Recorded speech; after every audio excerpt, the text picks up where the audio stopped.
சமூக மீடியா சொந்தங்களுக்கு வணக்கம். இன்றைய நாளிலும் மற்றொரு உலக செய்திகளின் ஒரே பார்வையோடு இணைந்திருக்கின்றோம். அந்த வகையிலே உக்ரைனை வைத்து அமெரிக்கா ரஷ்யாவிற்கு எதிராக களமிறங்க உள்ளதா எழுந்த கேள்வி.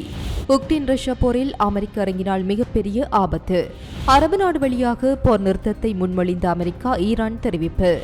ஈரானிலிருந்து குடிமக்களை வெளியேற்றிய இந்தோனேசியா. இஸ்ரேலுக்கு F-35 பாகங்களை இங்கிலாந்து ஏற்றுமதி செய்வது சட்டப்பூர்வமானது, லண்டன் நீதிமன்றம் தீர்ப்பு. ஏற்கனவே இஸ்ரேலை வைத்து ஈரானுக்கு எதிராக அமெரிக்கா களமிறங்கியிருந்தது. இப்போது உக்ரைனை வைத்து ரஷ்யாவிற்கு எதிராக களமிறங்க உள்ளதோ என்கின்ற கேள்வி எழுந்திருக்கின்றது. நேற்று உக்ரைன் மீது ரஷ்யா மிகப்பெரிய அளவில் வான்வழி தாக்குதலை நடத்தியிருந்தது. இதில் ஒரு F-16 போர் விமானமும் சுட்டு வீழ்த்தப்பட்டிருக்கின்றது. இந்த நிலையில் நிலைமையை சமாளிக்க அமெரிக்காவின் உதவியை உக்ரைன் நாடியிருக்கிறது. இந்த தாக்குதல் குறித்து உக்ரைன் அதிகாரிகள் கருத்து தெரிவிக்கையில், ரஷ்யா ஒரு இரவில் உக்ரைன் மீது பெரிய தாக்குதல் நடத்தியது. இதில் ஏராளமான ட்ரோன்கள், ஏவுகணைகள் பயன்படுத்தப்பட்டன. இந்த தாக்குதலை தடுக்க முயன்ற போது F-16 போர் விமானி உயிரிழந்தார். இதனை உக்ரைன் விமானப்படை உறுதிப்படுத்தியுள்ளது. ஏவுகணை தாக்குதலில் சேதமடைந்த விமானத்தை அவர் குடியிருப்பு பகுதியிலிருந்து தூர எடுத்து செல்ல முயன்றார். எனவே அவர் விமானத்திலிருந்து வெளியேற போதுமான நேரம் கிடைக்கவில்லை. இதனால் அவர் உயிரிழந்திருக்கின்றார். ரஷ்யாவின் தாக்குதலில் வீடுகளும் அரசு கட்டடங்களும் சேதமடைந்தன. 12 பேர் காயமடைந்தனர். தலைநகர் கீவில் வெடி சத்தமும் ஏவுகணை எச்சரிக்கை சைரன்களும் ஒலித்ததால் மக்கள் மெட்ரோ நிலையங்களில் தஞ்சம் புகுந்தனர்.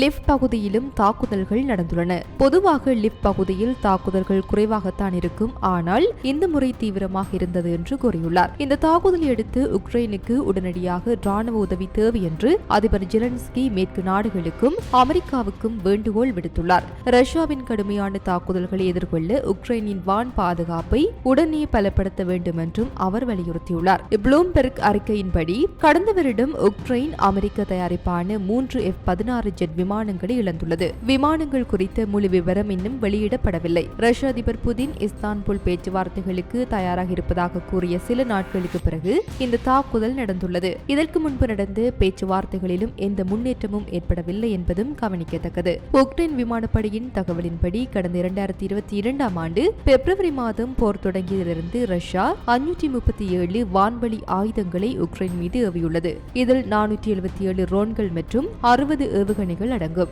இவற்றில் 249 தாக்குதல்கள் தடுக்கப்பட்டன. மேலும் 226 தாக்குதல்கள் செயல்படாத போலி இலக்குகளாக கருதப்பட்டன என்று அசோசியேட்டட் பிரஸ் தெரிவித்துள்ளது.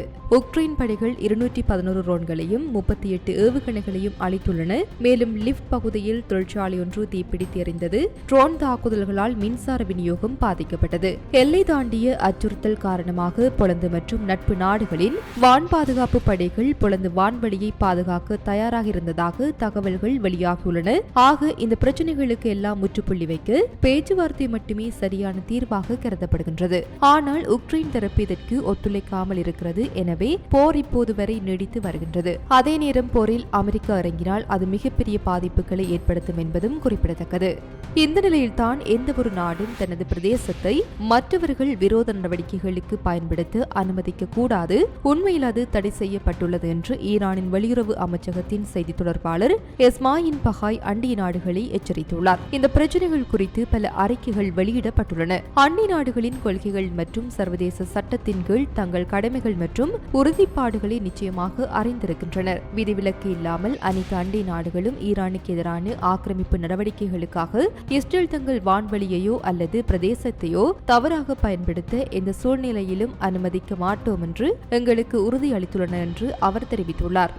மேலும் அமெரிக்கா ஒரு அரபு நாடு வழியாக போர் நிறுத்தத்தை முன்மொழிந்ததாக ஈரானின் வெளியுறவு அமைச்சக செய்தி தொடர்பாளர் தெரிவித்துள்ளார். ஆனால் அமெரிக்கா மற்றும் இஸ்ரேலின் நடத்தை ராஜதந்திர முயற்சிகளை குறைமதிப்பிற்கு உட்படுத்துவதாக விமர்சித்தார். அமெரிக்கா ஒரு அரபு நாடு மூலம் ஈரானை தொடர்பு கொண்டு போர் நிறுத்தம் மற்றும் ஆக்கிரமிப்பு நடவடிக்கைகளை நிறுத்த முன்மொழிந்தது என்று இஸ்மாயில் பஹாய் கூறினார். அமெரிக்கா மற்றும் இஸ்ரேலின் நடவடிக்கைகள் ராஜதந்திரத்தை அழித்துவிட்டன. ஈரானிய மக்களின் நம்பிக்கையை மீட்டெடுப்பதை நோக்கி பாடுபடுவது அவர்களின் பொறுப்பு என்று அவர் மேலும் கூறினார். ஈரானுக்கும் இஸ்ரேலுக்கும் இடையிலான போர் குறித்து ஐரோப்பிய நாடுகளின் நிலைப்பாட்டையும் பஹாய் விமர்சித்தார். அவர்கள் இஸ்ரேலிய தாக்குதலை கண்டிப்பதற்கு பதிலாக நியாயப்படுத்த முயன்றனர் என சுட்டிக்காட்டியுள்ளார். இந்த நிலையில் இந்தோனேசிய அரசாங்கம் ஈரானில் இருந்து 97 குடிமக்களையும் டெல் அவிவ், ஜெருசலேம் மற்றும் அரபா பகுதியிலிருந்து 26 குடிமக்களையும் வெளியேற்றியுள்ளது என்று வெளியுறவு அமைச்சர் சுகியோனோ என்று தெரிவித்துள்ளார். அரசாங்கம் ஒரு நெருக்கடி மீட்பு குழுவை நிறுவியுள்ளது. மேலும் தற்போதைய மோதலுக்கு மத்தியில் இந்தோனேசியர்களின் நிலையை கண்காணிக்கும் அதே வேளையில் வெளியேற்றும் செயல்முறையை தொடரும் என்று திங்களன்று பிரதிநிதிகள் சபை உறுப்பினர்களுடனான விசாரணையின் போது சுகிஜோனா கூறினார். அஜர்பைஜான் வழியாக வெளியேற்றம் மேற்கொள்ளப்பட்டது மற்றும் டெக்ரான் மற்றும் அம்மானில் உள்ள இந்தோனேசிய தூதரகங்களை உள்ளடக்கியது. அவரது கூற்றுப்படி ஈரானின் 386 இந்தோனேசிய குடிமக்கள் இருந்தனர். வெளியேற்றப்பட்டவர்களை தவிர சிலர் நாட்டில் தங்க தேர்ந்தெடுத்தனர். இதற்கிடையில் டெல் அவிவ், ஜெருசலேம் மற்றும் அரபா பகுதியில் உள்ள இந்தோனேசிய குடிமக்களின் எண்ணிக்கை 167 பேர். அங்கேயே தங்க தேர்ந்தெடுத்து இடம்பெயர விருப்பம் தெரிவிக்காதவர்கள் உள்ளனர். ஆனால் நாங்கள் நிலைமையும் தொடர்ந்து கண்காணித்து வருகின்றோம் என தெரிவித்துள்ளார். காசாவில் சர்வதேச மனிதாபிமான சட்டத்தை மீறும் வகையில் F-35 போர் விமான பாகங்களை பயன்படுத்த முடியும் என்பதை ஏற்றுக்கொண்ட போதிலும் இஸ்ரேலுக்கு அவற்றை ஏற்றுமதி செய்ய பிரிட்டன் அனுமதித்த முடிவு சட்டபூர்வமானது என்று லண்டன் உயர் நீதிமன்றம் இன்று தீர்ப்பளித்துள்ளது. மேற்கு கரையை தளமாக கொண்டு அல் ஹக் என்ற குழு கடந்த ஆண்டு சில ஆயுத ஏற்றுமதி உரிமங்களை நிறுத்திய போதே F-35 பாகங்களுக்கு விலக்கு அளிக்க பிரிட்டனின் வணிகம் மற்றும் வர்த்தகத்துறை எடுத்த முடிவு தொடர்பாக சட்ட நடவடிக்கை எடுத்திருந்தது. அக்டோபர் 2023 படுகொலைக்கு பதிலளிக்கும் விதமாக இஸ்ரேலின் தொடர்ச்சியான ராணுவ நடவடிக்கையில் மனிதாபிமான அணுகல் மற்றும் கைதிகளை நடத்துவது தொடர்பாக சர்வதேச மனிதாபிமான சட்டத்தை இஸ்ரேல் பின்பற்ற உறுதி பூண்டிருக்கவில்லை என்று ஐக்கிய ராச்சியம் மதிப்பிட்டது. ஆனால் பிரிட்டன் F-35 உரிமங்களை செதுக்க முடிவு செய்தது. அந்த உரிமங்களை நிறுத்தி வைப்பது விமானத்திற்கான பாகங்களை வழங்கும் உலகளாவிய திட்டத்தை சீர்குலைக்கும் என்றும் சர்வதேச பாதுகாப்பில் பெரும் தாக்கத்தை ஏற்படுத்தும் என்றும் அரசாங்கம் குறிப்பிட்ட நிலையில் இதுபோன்ற எந்தவொரு இடையூறும் இங்கிலாந்து மற்றும் நேட்டோ மீதான அமெரிக்காவின் நம்பிக்கையை குறைமதிப்பிற்கு உட்படுத்தும் என்று பாதுகாப்பு அமைச்சகம் கூறியது. கடந்த மாதம் நடந்த விசாரணையில் ஜெனீவா மாநாடு உட்பட சர்வதேச சட்டத்தின் கீழ் பிரிட்டனின் கடமைகளை மீறுவதால் இந்த முடிவு சட்டவிரோதமானது என்று அல் ஹக் வாதிட்டார். ஆனால் இஸ்ரேலுக்கு ஆயுத விற்பனை தொடர்பாக பிரிட்டனில் உள்ள ஒரே சட்டப்பூர்வ வழக்காக நம்பப்படும் குழுவின் சவாலை உயர்நீதிமன்றம் எழுத்துப்பூர்வ தீர்ப்பில் தள்ளுபடி செய்துள்ளது. இதுகுறித்ததான உங்களுடைய கருத்துக்களை கமெண்ட் வாயிலாக தெரிவிக்கலாம்.